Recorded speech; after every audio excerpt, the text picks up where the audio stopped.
and this is the Age Group Multisport Podcast with me, Richard Conway. This is a platform for age group multisport athletes to showcase their journeys.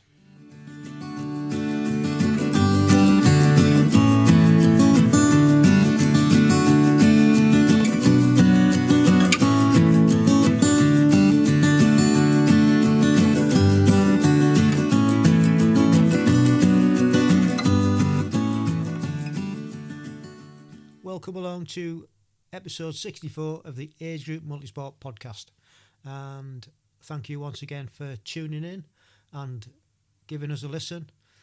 Much appreciated. If you'd like to drop us a line or leave us a message, all the info's at the end of the show. Please get in touch. Really like to hear from you. And on this episode, it's great to speak to Matt Goodwin, who's not been in our sport very long. After being diagnosed with epilepsy and not being able to drive, he got himself a push bike, and that was his transport. Really enjoyed biking, did loads of events, really got into it. And then he got into powerlifting, qualified to represent his country in the deadlift, and then found his way into multisport. And the rest, as we say, is history. So that's all coming up. Really interesting story, and we have a bit of a chat about diets and food and drink and all sorts at the end of it, which was quite nice to hear. Somebody else with similar sort of attitude and thoughts as I have. So that's coming up. Mr. C went to visit one of our friends for coffee as it was a birthday, and somebody else that we know, Mel Brumpton, was there, and she was raving about the podcast to Mrs. C. So Mrs. C said you better give her a mention on this episode of the podcast. So it's a shout out to you, Mel. Thank you for your support and thanks for listening. Well, the weather's certainly took a turn for the worst, and I've been doing all my training inside.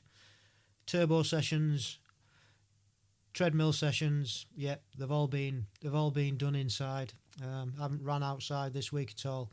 It's been really, really icy and really, really cold, and I don't like either. And I definitely don't want to fall over or fall off my bike and injure myself just when everything's going, touch wood, quite nicely. So until it picks up a little bit, that's what I'm going to continue doing. If you are outside and you're going running outside or biking outside, just be safe. In continuing watching the cyclocross, this weekend gone, it was in Dublin for the first time. Really good race, actually. The ladies was dominated once again by the two young guns, Puck Peterson and Fem Van Empel. And Puck had a bit of a crash at the beginning of it, and she was 20 seconds behind the leaders. She managed to fight her way through the back markers and get herself back up to Van Empel to finish second. Fem once again just dominated and out-sprinted Puck right at the end. But a great race and a really, really good comeback. And in the men's, there was no Van der Poel this weekend. He decided not to travel. I think he's gone warm weather training. Can't blame him. And Van Aert was there, as was Tom Pidcock. They'd both travelled over to Dublin. And I'm not sure if anybody knows about cyclocross. If you've not done all the races like those two guys haven't, they sort of end up a couple of rows back from the front. So it's really important to get a good start. Well, actually, you say it's really important, not so much in their case. So, as you can imagine, they weren't right at the front, and it took them a lap and a half to actually regroup and get up to the leaders. Then Van Aert crashes, managed to get back again. On lap 5 of 7, he's just going past the pit, because in cyclocross they usually have one or two pits where the riders can swap the bikes because they're that dirty, and the pit crew take the old bike off them and give them all a good clean, but give them a fresh bike while they're doing that. So anyway, he decided he wasn't going in the pit, so he was cycling past the pit lane, I suppose, and somebody had put a towel over the fence or the rail, and it got caught in his rear mech. So he literally had to stop, get off his bike, run all the way back where he came from, go into the pit lane, get a new bike. By this time, the race is still going on. So he's a good way behind. 2 laps to go. Gets back on it, catches the group up, goes past them, wins the race. Unbelievable. Really, really unbelievable. Tom Pidcock, last lap, or maybe the lap 6, he was fading quite badly. Anyway, he must have had a second wind because he finished on the podium. So it was a pretty good result for him. He said he'd give everything he got and he couldn't give any more. But ended up on the podium. So, but fantastic race. If you've never seen cyclocross before, it's really, really worth watching. And it's all on Eurosport. A couple of podcasts I listened to this week. The first being Catalyst 360 Health and Wellbeing Pod. And they were talking to Dr. Marco Altini, and he's the guy who created the HRV for Training app. And basically, if you don't know what that is, it's a little app you have on your phone, and it tells you your HRV measurement by placing your finger over the camera and going on the app, and it reads your pulse for a minute, and then you fill in some subjective questions, and it gives you a reading. I use it every morning. A really good app. I think it cost me £10 for life, actually. I've got it for life. So yeah. So that was quite interesting. They were discussing about HRV and the value that it brings to overall health. So really worth a listen to. The second pod I was listening to was That Triathlon Show, and it featured Dan Bingham, and he's the former hour world record holder until Filippo Ganna from Team Ineos broke his record. I think he'd done it in August, and Ganna beat him a couple of months later. So that was a really good one. I mean, he's involved in lots of things to do with aerodynamics because that's his field. He helped the guys out in the Sub-7 project, and he talks about all sorts of things, aerodynamics including. So that's really worth a listen. And I finally finished watching a series called Limitless with Chris Hemsworth. That's Thor from the Marvel films. And basically it's a series where he's trying to find out how to live better and longer. There's 6 episodes in the series, and the episodes are stress, shock, fasting, strength, memory, and the last one's acceptance. And he's got some world-class experts helping him through these series of things that at the end of each episode he's got to do a task, and it's really, really good. So it's on Disney. If you haven't seen it, it's it's worth a watch. Quite thought-provoking in lots of ways, and Chris is a very personable, funny guy to watch and listen to. So yeah, really good. Right, on to the main event. I hope you enjoy our chat with Matt. Really nice fella. And we'll see you on the other side. Hi, Matt. Hi, Richard. You all right? I'm very well. How are you? Yeah, good. Thanks. You hear me okay? Yeah, fine. Yeah, really clear. And yeah, visually I'll be a bit grainy, I guess, because my computer's really old. I was told last time. No, fine.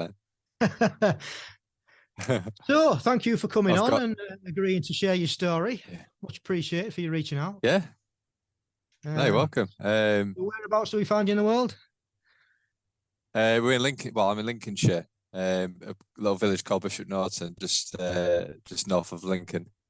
Right. Okay. Well, I'm in Louth, believe it or not. In Louth? Yeah. Oh, right. Okay. Yeah, I know Louth. I've got some friends that come from Louth. So, right. It's not far from us. No, not at all. I think you've probably been other than teammates, you've probably been the most local. Yeah. I sometimes do the part when you Market Raisin. I know it's that way on, isn't it? Yes, it is. Yeah. I've done that a few times. It's quite a nice, flat, fast course, isn't it? Yeah, it's good. I've got my PB on that course. It's a good course, that one. Yeah, it's fast.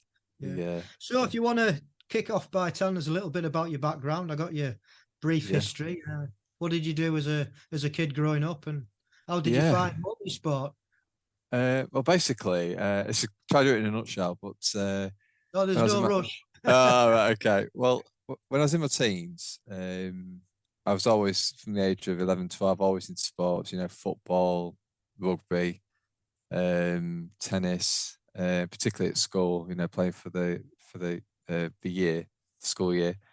I shone a little bit randomly in discus. I used to throw discus. I was a member of the Scunthorpe Athletics.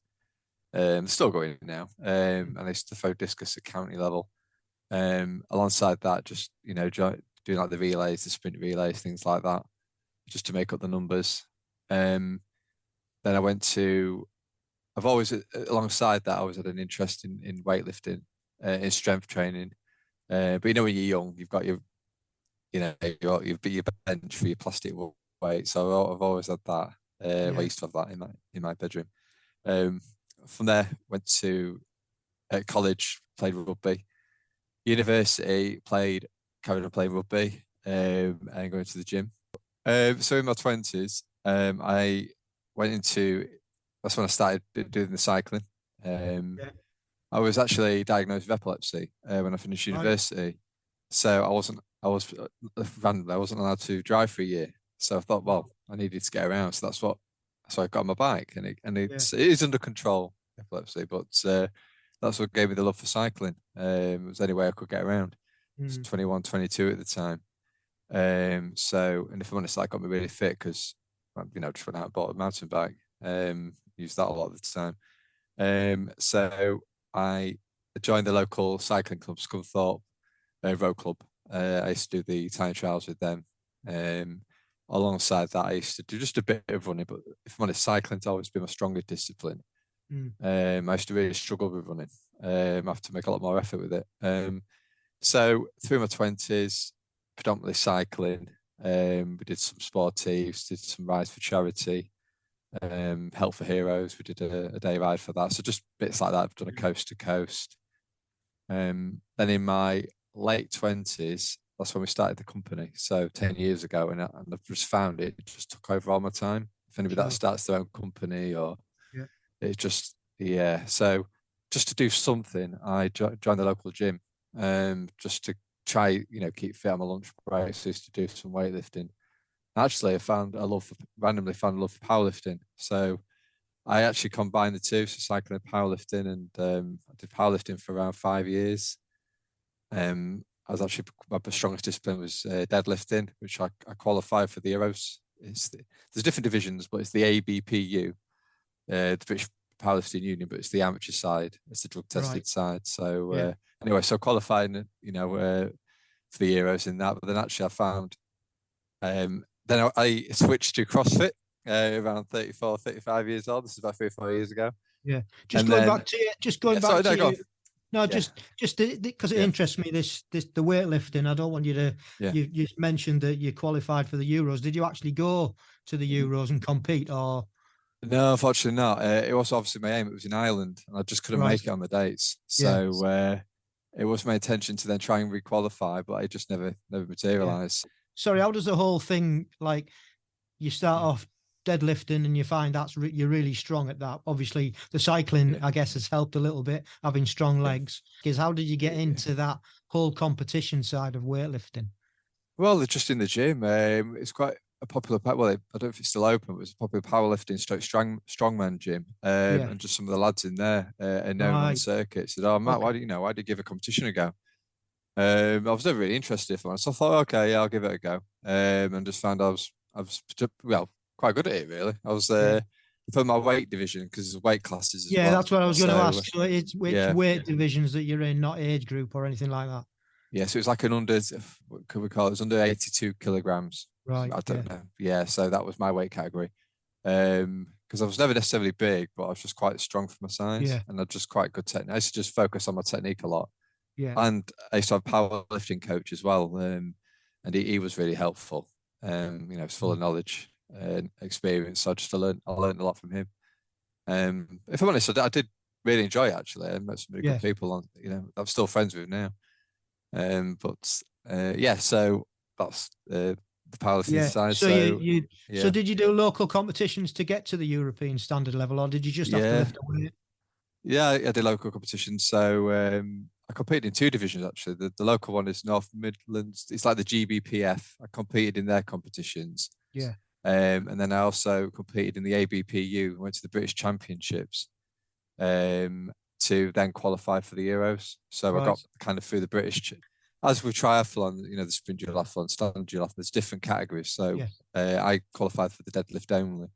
Right. Um, yeah, yeah. So actually, I was quite proud of it. Yeah, So I was just saying you were going to gloss over that, and yeah, that's yeah, quite a thing to have achieved in your life, I mean, yeah, and I think it's interesting because things yeah. like that you go through give you a great foundation for sport further on down the line, don't they? You know what I mean? Especially from a strength point of view.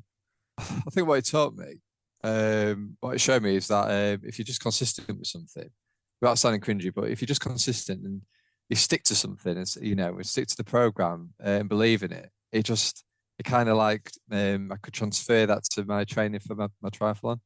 Yeah. What I do now, if I just stick at something, no, that works for me. Mm. Instead of because you see, no disrespect to anybody really, but you see people go in the gym and they'll just lift random weights and they'll not really focus on technique and they'll not.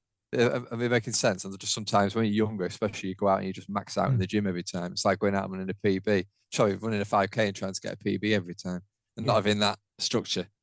So it just, yeah, I could just Yeah. transfer Yeah. that knowledge. Yeah.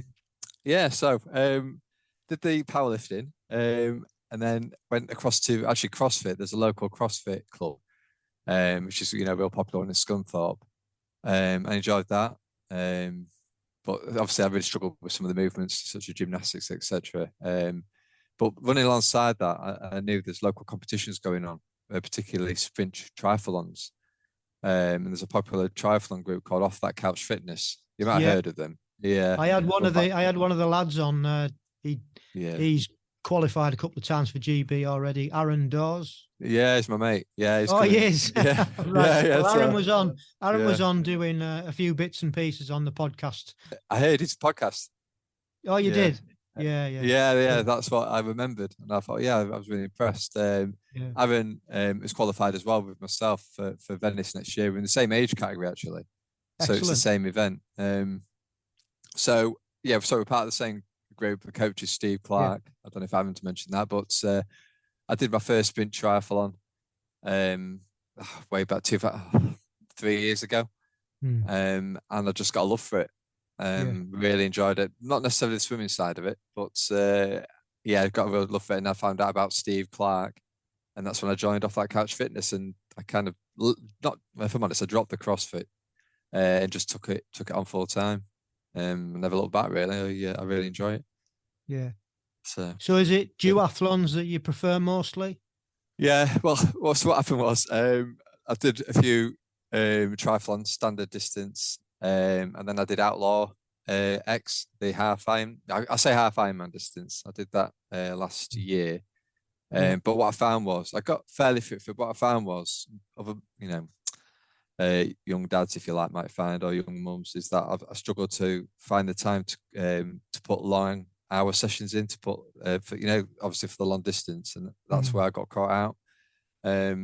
So I did the outlaw race. I did enjoy it, but I did struggle because it was a longer distance. So I thought, well, enjoy cycling, enjoy running. I've only got so much time. What can I commit to? And I used to do duathlons actually, sorry, back in my 20s. I was like, well, I'm going to give it a go. So just stick with duathlons because I've only got 5-6 hours a week to train at the moment, max 7 hours. And then I saw the GB online, and I heard about Aaron that he qualified. I thought, you know what, I'm gonna give it a go. I never thought I'd be able to qualify, but I've just stuck at it this year. So I've got a great coach, Steve. Stuck with the local duathlons, and it's just, and I've it's like my diet. I cut the alcohol out, and I've just lost a lot of weight, and I'm the fittest I've ever been probably, and I'm just really enjoying it. Yeah. Cool. So Yeah, what yeah. event did you qualify at? It's the sprint duathlon. Where did you qualify? So qualify. So Darley Moor. All right. Yeah. Yeah, I did actually. attempted the Clumber Park. It was in March, Yes. April this year. Didn't do as well at that. I did get a roll down place, 115%, I think. But I wasn't my fittest. I was still in training really. So I thought I'm going to give it another shot, and did Darley more. I think it was September, October time. Yeah, and I qualified in 4th. So I got qualifying place, which I was really pleased about. Ah, right, okay. Was you racing? Yes, yeah. Me, my wife, and a couple of friends were all racing. It was a bit of a strange course. Yeah, it was it. Did you enjoy it? I did in the end, yeah, I did. But right. it was pretty good, and a miserable day as well. Yeah, it was. I remember going out one side. It was the headwind. Yeah, it was just I remember that. And trying to remember how many laps you did as well was a bit. Yeah, I feel bad, but fortunately, I say fortunately for me, but there's a lad that was also trying to qualify, and he was literally just literally behind me. I think he came in 8 seconds behind me. Yeah. So I can't remember his name though, but he would have got a roll down place. But I think he also pushed me because I knew who he was to keep going. Yeah, he pushed me. I could sense he was there. But so it was a good day. Excellent. I enjoyed that. Yeah. Well done, and congratulations on qualifying. Yeah, thank you. So you'll be looking forward to Venice then. Yeah, I can't wait. It's all a bit surreal, really. We're gonna make a family holiday of it as well, just to incorporate it and get the kids there. My parents are coming because obviously everybody's pleased that I'm doing it and I qualified. So make a week of it. So it's a big deal. Yeah. So I just think with the duathlons, I'm just going to stick with it now. Met some really nice people, and part of the age group thing, it just keeps me motivated. So I just think, just keep trying every year. So have you ordered your kit? Yeah, I've got my kit. Got your kit? Got the t-shirt. I got the hoodie. Yeah. I've got the tri-suit. I'm pleased actually. My accountant, I've company, accountant, he sponsored us. So I've got his name on the kit as well. And that's cool. I'm ready to go. I want it to come around now. So obviously my training is now just focused for that. So I do a lot of turbo riding. Actually for my cycling, I do predominantly a lot on the turbo. Because of where we live as well, we're near the A15. The roads aren't great, if I'm honest. So it just suits me. This time of year, it's probably safest and best to do on the turbo anyway, isn't it? I've just done an hour session myself before I come on, so I prefer to be inside rather than out, if I'm honest. Yeah, I do. So I've just been out for a run, and I'm just I'm supposed to be doing a big session today. So after this, I'm going to jump on my bike. Preparation's going well then. Yeah, it's going really well. I have regular sports massages. I try and do at least once a month. I'm quite anal with it, really. I do a lot of regular stretching, mobility work, at least every other day. I know it's like the boring side of it. Some people enjoy it, but for me, I find it quite boring, but I know it's necessary. So I try and, keep on top of that. My diet, I try and keep on top of that. And I've got alcohol out as well. And I found that's really helped with the early mornings. Because the last thing, is having a drink or whatever, not heavy drinking, but drinking. Or if you don't eat very well, you know about it the next day usually, especially as you're getting older. Yeah. So just trying to keep all that clean. It means I can train harder and smarter. Really. Yeah. Well, that's all you can do, and it just sounds like you're doing everything right, and you're ticking all the boxes, and you've got a good coach, and your diet's on point. So it all sounds good. What's the next plan after Venice then? Have you got some races that you're looking to do next year? Yeah. Qualify for? So randomly, I've got in April, got the Manchester Marathon. I've got a couple of bucket list events. So Manchester Marathon, that was booked before I knew about Venice, before I knew qualified. So in hindsight, I don't think it's a good idea to do a marathon a month straight after, but I've entered now. So and I've also got Ironman Bolton booked. Obviously the full distance, that's in July. So I've got that one to do as well. But I do want to do a qualifier again for sprint duathlon. If I'm honest, I haven't had a look at when the qualifiers are. There's usually obviously 3 a year, so I'll keep my eye on that and try to qualify again for 2024. Yeah. So I've got quite a lot on. Cool. Yeah. Excellent. Well, good luck with that. Thank you. So I've just got a few quick fire questions then to ask you. Yep. And the first one is, what's your favourite bit of kit? Favorite bit of kit? Yeah. My tri-suit. I love it. For my big sessions. Yeah. Sorry, it is a clever, and my tri bike. It's my pride and joy. Yeah. I've got a felt tri bike, so yeah, I love it. Everybody says the bike. Yeah, it's always the bike. Cycling's my favourite. So yeah. Cool. And what advice would you give to anybody wanting to start multisport?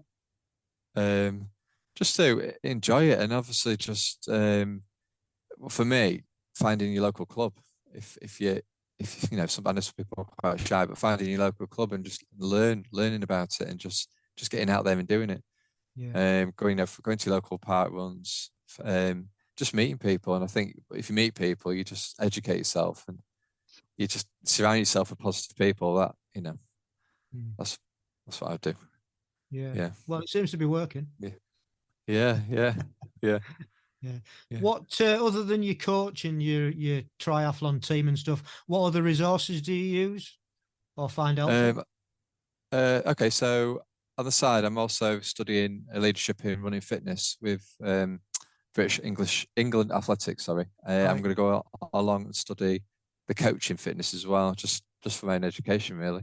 Yeah. Just for my understanding, I'm going to do the level 1 British Triathlon coach course next February, prior to Venice. So I've got that. I'm forever learning. I read books. I've just read the Brownlee's book. That was really interesting. About their time. Oh, I loved it. Yeah, and there's another good book that's inspired me, Richard Roll. I don't know if you've ever come across him. I would highly. It's called Ultramarathon Running, something like that. But I recommended it to all my tribe. Oh, Rich Roll. Yeah. Sorry. I've just twigged on. Yeah, brilliant book. Yeah. He's a recovering alcoholic, isn't he? Yeah. Have you listened to any of his podcasts? Yeah, a couple of them. Yeah. He's really good. Yeah, really inspiring. The fact he turned his life around, and obviously he was quite heavy into his drink. If you read his book, and yeah, he was. Obviously, does the veganism as well. So I picked a really good book. And I've done my level 3 personal coaching course as well, which is kind of just generic course, but I'm always trying to learn and learn from others as well. Cool, good stuff. Yeah. And finally, I guess it's, what are your short and your long-term goals? Well, I guess you've told us your short ones with being your marathon and Ironman Bolton. What's your longer-term goal? What would you like to achieve? A good question. So I've just got things on my bucket list. So an ultra marathon, I'd like to do that. The London Marathon, I'd like to do an Ironman in Broad, so maybe Lanzarote. I would like to do some more age group events, particularly sprint duathlon, maybe standard duathlon if I've got the time as well to train for that. So every year I'll just tick off 2 or 3, and I try not to do the same event as well.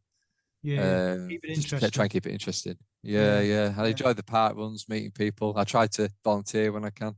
Yeah, just give back. So I'm also a shame I've got. But I'm also trying to maybe the Lincoln Athletics Club or Scunthorpe next year, or at least the year after, just try and on a voluntary basis go coach some of the runners. That's my plan anyway, particularly the youths, and try and just give back and get involved, and get my kids involved in it as well.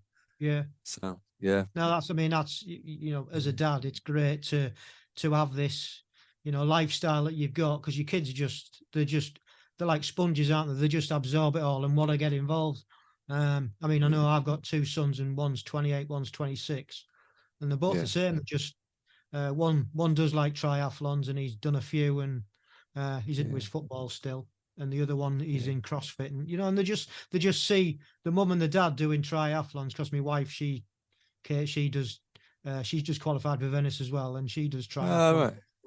Yeah. So they just your kids just absorb what you're doing, and it can only be good, can't it, really? Yeah, exactly. And my son, he's that impressionable, because they're impressionable as well, aren't they? He's at that age, he's 5. So I just go running with him around the block. And I've got an old car park I've converted into a gym. So I've got bikes in there, and my turbo, and he tries to jump on the bike, and he's really interested. But I'm just going to try and encourage it, not force it onto them, but just I think you'll find you won't have to force it. I think he'll just want to do what his dad does, you know. Yeah. Well, they usually go one or two ways. They either completely rebel and don't want anything to do with it, or, you know, they want to. And I think I found it with my two. I haven't had to like force anything. They've just come to it in their own way at various times. So, you know, I think that's how it usually works. So I think you're right. I mean, I'm trying not force up the family as well. I've got my sister involved in running. She's lost 3 stone now, so I've encouraged her to do it. My nephew, I've got him into it. So you don't want to preach or but people just seem to like gravitate because they see what you're doing. They think, oh, this, you know, he's lost weight, he's looking healthy, and my wife as well, she does it. So That's the thing, isn't it? Well, you just hit the nail on the head there. They see what you're doing. You've lost weight. You're looking healthy. They're like, hang on a minute. There's something in this, and you don't have to preach. You just have to practice. You know what I mean? And that's it. And it just oozes out to people that actually does work. It's not for everybody. You can't convince everybody. You can't. But a lot of people who really care about themselves and want to look after themselves, especially into old age, it's like makes complete sense. And you guys starting now when you're starting in your 30s, then you know I think it's great for your longevity, and that's the key thing, isn't it? Yeah, exactly. I mean, it's also great to I keep saying give back, but like family members. I mean, we had people initially socializing and start asking questions, and one wants to lose weight, and it's just nice to you know, it's guide, advise them, isn't it? Just say like a bit of advice, isn't it? Yeah. Because they ask you, what shall I do in terms of running? And you just, if you can give them a couple of running plans, or you know what I mean, don't you? And like catch the 5K or whatever. Just start off slow, just run, walk, and that, you know, that sort of thing. Try not to come off. That's it. Because it's weird as it sounds, I do genuinely like to see people progress as much as I do, if that makes sense. Yeah. So I get a buzz when I've heard that someone's got a PB or someone's done really well. I just like you say, it's just nice to give back. It is. Yeah, definitely. I think with Jude as well, what's great is that his granddad, my wife's dad, he helped me with the cycling because he's in his 70s now, but he's still religiously, he rides a trike. And every year he's going to France. He's off to France for a couple of weeks. He goes camping on his trike, goes and does 60, 70 miles a day. And you think, even at his age, he's not old really, but but that's where you want to be, isn't it? Yeah, that's where you want to be. Just try and keep fit, try and smile on the way. I don't know. I mean, it's okay because I'm nearly 40, I'm 38. People my age, you just think it's really important to start eating healthily. Like, I know we all like a treat, but just coming back to that book as well, the Rich Roll book, I think that's what's inspired me, just to cut back a bit on the dairy and the meat and the chocolate. You know what I mean, don't you? And it's just like as you're getting older. Exactly what you mean, I mean, I've, like over the last, I don't know, probably 4 or 5 years, I've done exactly that. Dairy, I don't eat meat at all. Dairy's cut out. August, I've just stopped alcohol completely because I listened to a podcast about it and just realised that it was poisoning your body. Pretty much vegetarian, although I do still eat a little bit of fish. But everything else is pretty, you know, nuts, seeds every day, and it's just living that lifestyle. And I don't.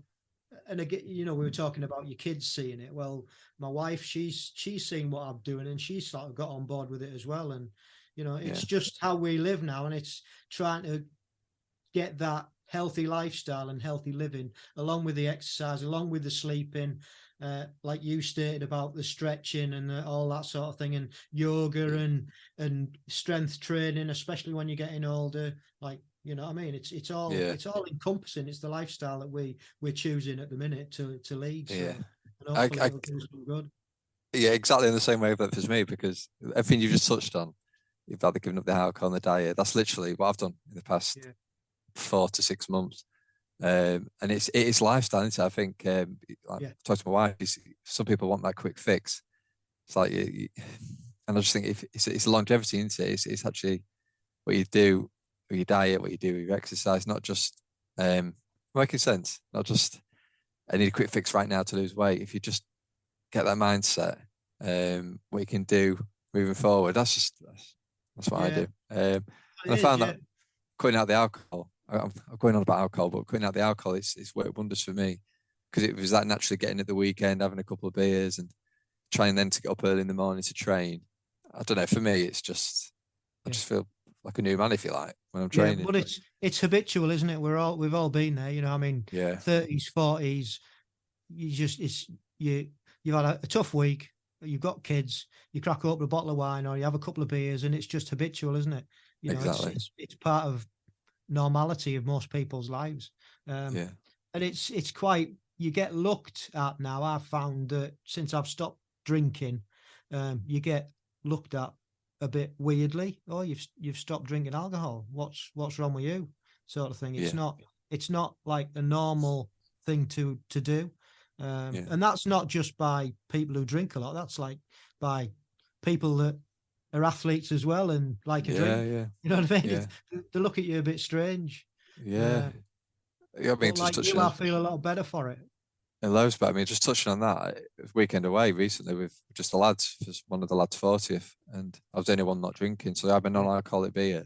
Yeah. Just to like, it sounds really weird just to fit in, if that makes sense. Yes. So I quite like to say No, it does. It makes complete sense, and I understand exactly how you feel because I do exactly the same. I'll have a non-alcoholic beer, zero, Heineken, or whatever it is. Yeah. Just so you can still feel part of it. And actually, when you've got a bottle of beer in your hand, you get left alone. You do, because people don't realise, or some people don't realise that they're just always drinking. When I first got there, I'd teasing me saying, "Well, no, like you just said, what's wrong with you? Why are you not having a beer?" It was because you're an age group athlete now. You get teased a little bit. Actually, no, So I think you are. But it's not actually that. It's all just. It's actually what's helped me achieve that as well. Anyway. Yeah. No, but you don't like to preach to people. Yeah. Well, rant over. Yeah. I don't want to be one of them preachy people. That's where you got to find that balance, isn't it? People will stop listening to this podcast because I think I've banged on about not drinking alcohol for the last few episodes. So I promise I'm not going to say any more. That's it. But it is nice to find a like-minded person who's going through it as well, because it's a bit. I'm not saying it's hard. It's not hard giving up. It's just a bit. The hardest part for me is being accepted by other people. That's what I found. Yeah, I agree. Yeah, without getting too boring, along the vegan side of things as well. You're not having a burger. Yes. You're not having this. Yeah. But when you do it all at once, dairy was the same. Oh, you're not drinking milk anymore. Yeah. What's wrong with you? No. Yeah. What's wrong with you? Because it's so normal, isn't it? It's so habitual. The other one I've got for you is water. I don't drink tap water. I only drink bottled water. Oh, right. Why's that then? Just out of interest. Because tap water's full of crap. Oh, right. Okay. And so I drink, and there's a particular one of my episodes. I put the end. These things that I've started doing on I think there was 13 different things that I was doing. So it was diet. It was dairy free. Anyway, there's loads of different things, and one of them is about drinking water. And I actually got one of these little water meters that you actually put in your water, and it tells you the parts per million of what the water has. So normal tap water's got like 500 parts per million. Right. Okay. Bottled water that I use, and I get it from the co-op, and it's their own brand, has been the best one that I've found, tested, and it's got 75 parts per million. Wow. Yeah, and it's just mineral or spring water. Right. So no additives to it. You know yourself, tap water's full of fluoride and chlorine and all the other chemicals. And now when I turn the tap on, I can actually smell it. Yeah. You know the difference. Yeah, you can really smell it. And the other thing is, my dog prefers to drink rainwater than she does the tap water. I've noticed. It's weird, isn't it? Yeah. Right, I'm going to try it. That's me rant on tap water. Not that I want to convert you, because it's, No, I'm going to try it. What I've also done, just linked to that. Now we're on to this. I'll leave you alone with it. But I've cut the caffeine down. I was noticing at work, particularly at work. You know, when people do rounds of coffee, 6 to 8 cups a day of coffee. And you're thinking this isn't good. Yeah. So I just have my coffee in the morning, then have like my herbal teas throughout the day, and I found that's helped actually with energy levels. But what I've coming back, especially with young kids, and parents will know this, when the kids go off to nursery or to school, they always bring germs back. So I was finding, particularly with drinking, bad diet, I was forever picking up colds again, which was affecting my training. So since I've sorted that side of it out, touch wood, never really, my sinus Ill. has been fine, never really got colds. Mm. So it's linked into it, to the Yeah, diet I and the mean, lifestyle. of course, it's you are what you eat. It's that old adage, isn't it? And what you Yeah. put into your body, and it just makes sense. It's Yeah. absolute. It makes perfect sense to me to Yeah. do what I'm doing. Other people find it's a bit odd and a bit strange, but there you go. Yeah. And I think like I'll leave it on a sec, but what I found with this particularly this year in terms of training, if you want that competitive edge and actually to get that bit further, you need to make them sacrifices, don't you? And you need to change your lifestyle, because it's not just about the training. It's about the recovery side of it and your diet. So it's all just as important. You think if you can just go out and just train all the time, you'll be fine. But yeah, I found it, obviously, as you're getting older as well, it don't work like that. But that's it for me anyway. No, as you Yeah. rightly said, as you're getting older, I'm 54, and as you're getting older, everything slows down, everything gets worse because of the aging process. So the more you can help to alleviate that, like weight training and stopping the sarcopenia of your muscles and things, it's only going to help you further on down the line, isn't it? So yeah, exactly. Yeah. as strange as it sounds. Yeah, and again, surrounding yourself by, I've got some great people at the club, just surrounded by like-minded people as well. That, you know what I mean? That what the same. Absolutely, yeah, 100%. Yeah, know what's good for you, and what's good for them, and yeah. So try my best to do that. Cool. Yeah. Well, I think that's a great place to land it. It's nice to have met you and shot the breeze there at the end about about life without. It's nice to talk to somebody who has got the same opinion. I just find it really interesting. Yeah, I'm 100% with you. Well, it's just become part of my life, and I like to investigate different ideas and research different things and listen to loads of people on podcasts and stuff and find out these, what most people would say were weird and wonderful, or weird and not so wonderful things to make you try and live better. Great. No, I agree. So might see you in Venice then. Yeah. You say your wife's going? Yes. You obviously ever going? Yeah, we're on. Right. What event is she competing in? She's doing the same sprint duathlon. Oh, we'll see you then. Yeah, we'll see you both. Yeah. Yes. Yeah. So yeah, we'll be there, and we'll look out for you. And good luck with your training. Good luck over winter. Thank you. Have a good Christmas. You too. Thanks for having me. I appreciate that. It's been a pleasure. Been really nice to meet you. Cheers, Matt. You too. Take care. Bye, Richard. Thanks. Bye. Really enjoyed that chat with Matt. Top fella. And very focused individual. Loved his backstory and the fact that he didn't let his epilepsy stop him doing anything that he needed to do to get where he is today. So all kudos to him. And it was nice to have a chat there at the end to hear somebody else's thoughts on trying to have a healthier lifestyle going forward into his old age, and also being a role model for his kids and other members of his family, as we heard. Thanks, Matt, again. Good luck in Venice. Hope to meet up with you there.